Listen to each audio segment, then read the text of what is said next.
So I'm embracing imperfect. I have been dying to talk to you guys about potatoes. Potatoes, boil them, mash them, stick them in a stew. And now I'm sure you will have guessed from the title of this episode, I'm sure I'll make it something like why everyone needs to grow potatoes or how potatoes saved my life. That's actually pretty good. Maybe we'll go with that. But there's a reason I want to talk about potatoes, and it only occurred to me recently that that actually growing potatoes and then like how that has affected my life and like giving me a little bit of perspective. So stick around for the ride. I promise you there's some sense to the madness.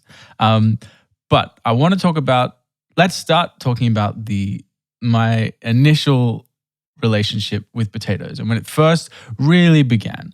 Because, obviously as kids and stuff like that, you grow up and obviously eat potatoes all the time. Like they're everywhere. If you're lucky, chips and stuff like that. But I didn't truly fall in love. I didn't truly fall in love with potatoes until I was living in Paris, which we talked about a couple episodes ago in the first episode. And the main reason I started to buy potatoes was a financial reason. In Paris or in France, they have these shops called épiceries, like spiceries, I guess, would be the translation, or spice shop. And they tend to be sort of North African, Algerian run little convenience stores, and they're everywhere. And for some reason, they all stocked the same bag of potatoes, which was this 5 kilo, like net bag. Those bags that are like, you can poke holes in them. I don't know. String bag of potatoes. All of them, every single shop, everywhere you went in Paris or France would sell this same 5 kilo bag of potatoes. And they were so cheap. I can't actually remember the price. It was something like a couple of euros. A few euros for what is, this is very much a visual feature, but a 5 kilo bag of potatoes, a big old bag of potatoes. And at the time I was working as a builder's or carpenter's assistant. So like doing construction work. I was also working in a bar as a waiter, cafe bar as a waiter.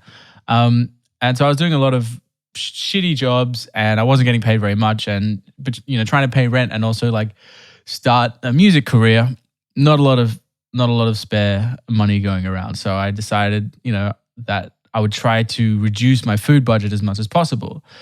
And I started buying these big old bags of potatoes, and I soon realized that I fucking love potatoes, and I was sleeping on potatoes. I had been underrating the potato.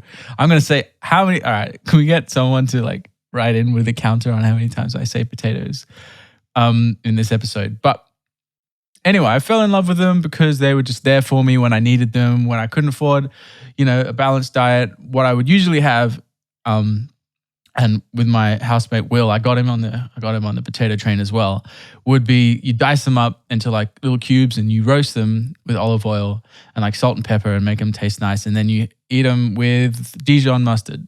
And I had that meal probably once a day for 2 years, and I never got sick of it. And I've taken that love with me to the next phase of my life, which is slightly more comfortable. Back in Australia, it's definitely easier to live and get by in Australia, to have a part-time job and to pursue music and stuff like that. Now, thankfully, I've got a really good balance and I can pretty much do music full time. But yeah, back then it was the potato that kept me going. So, and you can do a lot with a potato. All right, there's roast potatoes, there's baked potatoes, there's boiled potatoes, there's mashed potatoes, there is fried potatoes. You can do patatas bravas, which is the Spanish refried potatoes. You can do smashed potatoes. You can parboil them, then crush them, and then put them in the oven. They're you can grate them and make hash browns. You can make gnocchi. What else can you do? Pretty much the possibilities are endless, right?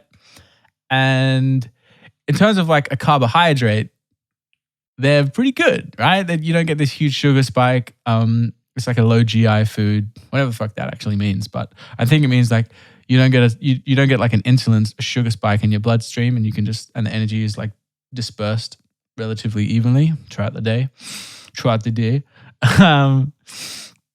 So there is my sales pitch on potatoes. And a dream of mine, I put together this vision board, not a vision board, like just a folder on my computer of photos that represent aspirations. I don't have like goals in the sense that I don't have things that I want to achieve in like this, at the end of this year I want this, or like, some kind of numerical thing, but I have aspirations. I have things that I'd like at one point in my life, I will have this. And one of the things on there is I want to, in some way, have a potato farm, or at least a garden or a farm large enough to to grow like a substantial amount of potatoes. And this leads me to the point of this episode. A few weeks ago, now, stupidly, I can't remember exactly when, but it was probably late July, mid to late July. I had like dug out this space in the garden, and I had a few potatoes that had kind of gone green. And funny thing, a good thing to know about potatoes, if you leave them in a place that's like a little bit too warm or too bright, they'll go green and then they become poisonous. So you don't want to eat them if that happens. That's why you want to store them in a cool, dark place, like a cupboard or a cellar or whatever it is. I had a bunch of green potatoes, and instead of throwing them out, I was like, well, I'm going to just plant them. Like, I've always wanted to do this. I may as well. Like, it's just about to hit spring in Australia, so like perfect time to plant stuff. So I cut them up into like, so the way you don't have to plant like the whole potato, as long as there's a little growth on like the section that you cut off, you can like cut your potato into like 4 pieces and plant each of those. Pretty clever, these potatoes. So I planted a bunch of them, and I was like, all right, let's see what happens. And literally every morning I would get up, and like first thing I do is like go downstairs and pour a glass of water and walk outside and check on my potatoes. And like a couple of weeks went by and nothing was happening, and I was starting to lose my patience because I'd never really grown anything before. My only experience with growing things had been people buying me houseplants and literally all of them dying. One of them I've managed to hold on to. It's like elephant ears. I don't know what they're called, but that's the only thing that hasn't died. And I've tried really hard to keep it alive. But so my only previous experience has been just like killing things. So I was like a little bit apprehensive and like I wanted it to work, obviously. And 2 weeks go by, and then I'm checking every morning. And then all of a sudden one morning, there's 3 little like green, like pokey things coming out. And my potatoes had started to shoot. I don't know what the term is. And like the sense of pride and excitement was like up there with other big achievements in my life. And then over the next few days, the little tiny shoot turned into like a little bush with like 3 leaves. And then over the next week, it had like quadrupled in size. And it was like, I'd never seen anything grow this quickly, right? And I took a photo like a couple of weeks ago and posted it on my Instagram stories. I'm going to actually try and find these photos so I can post them all after I've done describing the process. But it seriously was like maybe 4 or 5 weeks later, and I had this like legitimately huge potato bush. And then I promise there is a reason why I'm telling this story. And then just today, I went out there again, obviously, because it's now a part of my like morning routine where I check up on my babies, my little potato babies, and they grow so quickly. It's like it's something that I look forward to now, in a way that I've never because every other thing that I've ever tried to plant or like whatever, it just takes forever. It takes so long to like see any growth, and it's just kind of like boring. It's a bit boring. But with these bad boys, they grow so quickly and there's so much of it that you like really feel like there's a sense of achievement. And the reason I think that everybody in their life, especially if your life is relatively repetitive, like at the moment we're in lockdown, right? That's pretty unique to Australia at the moment. Most of the world is out of lockdown. But if you have a day-to-day, like me, for example, and obviously like I'm pursuing music, I love music and that's what I want to be doing.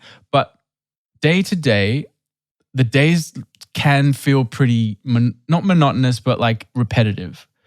And that's like, waking up, doing your whatever exercise, and then like, all right, what's my to-do list? I got to, make this TikTok video, record this podcast, like finish writing this song. And like, I end up spending a lot of time in my bedroom, just like staring at my computer screen, trying to do all this stuff. And then like staring at my phone screen, like singing, doing the TikTok stuff or the Instagram stuff. There's, it's a bit monotonous. And sometimes it feels like, especially if you're not moving around physically a lot, it can feel like the passing of days is just like, it kind of smushes into one big blob. And I think a lot of us have felt that over the last 2 years, especially. And I think that's awful. I think that's a really scary thing because it's not like when you move house or when you move apartment, it like brings a new chapter into your life because you've like changed your physical situation. It's very hard to delineate time when you're in the same space, kind of doing the same things every single day. And what I realized with this process of like growing the potatoes and watching them grow, and because they're really like easy, you just kind of water them and you don't have to think about them too much. I haven't put pesticides on them or anything. And they grow super quickly and they seem pretty hardy. It was this like really stress-free way of me to have something that actually was marking out the passing of time. And it made me super aware of the weather. It made me super aware of the change in the seasons. When I started to see my potato plants like growing and they're only just starting to bud now, where like I think flowers will be coming through. I started to notice all the other plants in my garden or like when I was walking and the flowers were like blooming on those. And I was like, oh, it makes sense because we're coming into spring and then summer. And it's like it really starts to ground you and makes you feel like super present and attached to the passing of time in a very, I guess a very present way. So you're like aware of things that usually like the passing of time and the changing of seasons kind of just happens. And like you don't take if you're like me, you're inside most days, right? You don't take too much time to think about how the temperature is changing and there are bees now flying around in the garden that weren't there like 2 weeks ago. Oh, that's super interesting. It was just like this amazing thing for me that was so simple, but it gave me a feeling of like being present and like every day there was kind of like something to check up on and something that would change because the potato plant grows so quickly. You can see the change. Literally, like there were days when I would come out and it would have doubled in size from the day before. And we're not talking like doubled from like 1 centimeter to 2 centimeters. We're talking like 10 centimeters to like 20 centimeters. Crazy amount of difference. So I don't know. It just felt like in a period of my life where every day was starting to feel the same, and I was finding it, a little bit hard in terms of motivation. Like some of you may have noticed, I stopped posting probably as regularly as I would have liked to, or as I have been over the last 6 months or so, for I don't know, about a month, maybe a month and a half. And I was still, keeping up and I was recording an EP. So that was kind of taking away from my posting time and stuff like that. But this is kind of given me a new grounding and a new sense of like, life is moving forward. Things are changing. Things are happening. And that just like, I don't know, it's like, it's a little reminder every single day that helps to keep me like present and motivated. So apparently it takes between 17 and 21 weeks for the potato plant to like fully be harvestable.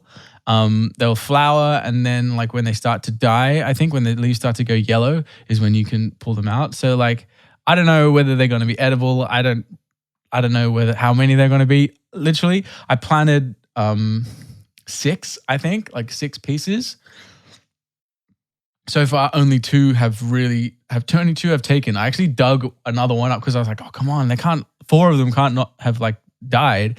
And one of them was like just starting to grow through after a few weeks, where the other two, the ones that had taken, were like already big plants. So I'm like, okay, I'm still new to this. I'm still trying to see how this goes. But half of them just died and didn't even take in the first place. So I've got two plants. I reckon that's probably enough for like 2 roast dinners at the end of the day. I have no idea how many there are going to be. It doesn't really matter at this point. I feel like I've got all the benefits. It's this weird thing, but I wanted to just talk about that because it's almost like a little hack for me to like, help keep myself grounded and motivated and like remind myself of like the natural world is happening around you.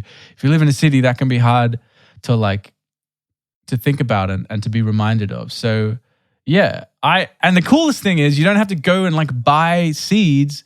You just don't eat some of the potatoes that you bought and like leave them out and they'll start to sprout and then you just chuck them in the ground. It's like the easiest thing. They grow super quickly. You don't have to buy them. You just put water on them. It's like, I don't know why I haven't been doing this for years. So my great wish is for someone to listen to this and to actually try it.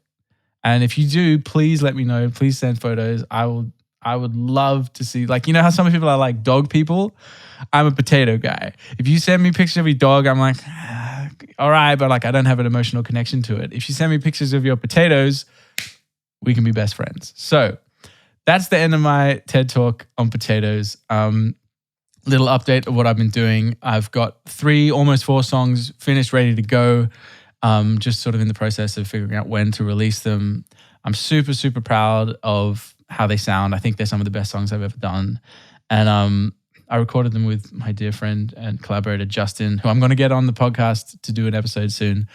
And I'm sure you guys will have seen him in my stories and in my Instagram and stuff. But yeah, get out there, plant some potatoes, have fun with it. And please get in touch if you do, because otherwise this was a slightly embarrassing expose on my love of potatoes. But I hope everyone is super well. Thank you for listening. And much love, guys. Take care and eat more potatoes. They're good for you, I think.